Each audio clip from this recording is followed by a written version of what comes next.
L'Ordre des experts comptables de la région Auvergne-Rhône-Alpes vous présente Mon expert et moi.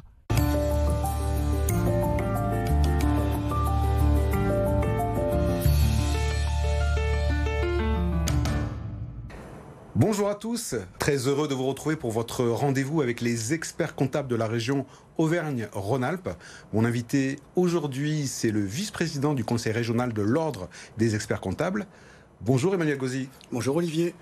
Alors vous êtes en charge de la commission agricole, vous êtes installé à Saint-Flour, dans le Cantal.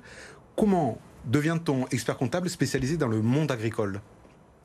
Alors, avant de vous expliquer comment on devient expert comptable agricole, j'aimerais que l'on évoque pourquoi on devient expert comptable agricole.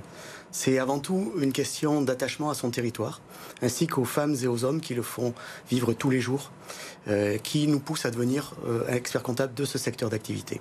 Pour devenir expert comptable agricole, il faut d'abord se former aux spécificités de ce secteur. Et puis, par la suite, tous les ans, on a des formations qui permettent de maintenir un niveau élevé de compétences, tant en matière fiscale que juridique ou sociale. Et vous êtes nombreux dans la grande région Alors dans la grande région Auvergne-Rhône-Alpes, nous sommes une quarantaine d'experts comptables référencés experts comptables agricoles. D'accord. Nous accompagnons des exploitations agricoles, mais également des structures périphériques comme des coopératives ou des structures en développement de diversification. Et en quoi le monde agricole est si différent des entreprises traditionnelles ? Alors tout d'abord au niveau fiscal.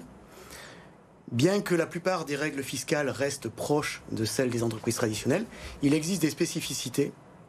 On peut prendre comme exemple les règles de détermination des seuils de chiffre d'affaires pour les sociétés agricoles comme les GAEC, ou bien des déductions spécifiques à la fiscalité agricole. D'accord. En matière de gestion également, l'analyse en critères technico-économiques conduit à déterminer des marges par unité de gros bétail ou par hectare suivant le type de production. D'accord, oui, c'est plus complexe.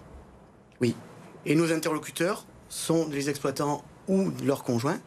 Ils ont l'habitude de tenir des comptabilités analytiques. Néanmoins, ils apprécient de discuter avec nous sur leurs projets et notamment en investissement. D'accord. Et j'imagine que les exploitations agricoles ont beaucoup changé depuis vos débuts dans le métier. En effet, les exploitants ont aujourd'hui changé. Ils réfléchissent plus dans des logiques de diversification. Que de production Exactement. comme à l'époque, quoi. On était plus avant sur des logiques de production plus simples.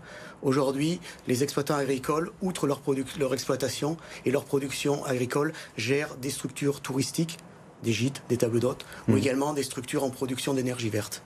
Et du coup, c'est plus intéressant pour eux de faire appel à un expert comme vous pour les accompagner. Bien évidemment, parce que les montages deviennent plus complexes. Aujourd'hui, en périphérie de l'exploitation agricole, qui souvent est une société, on trouve une, voire plusieurs sociétés commerciales dans des logiques de diversification. Merci beaucoup Emmanuel Gauzy pour vos explications. C'est fini pour cette émission. On se retrouve très vite sur BFM Lyon. À bientôt.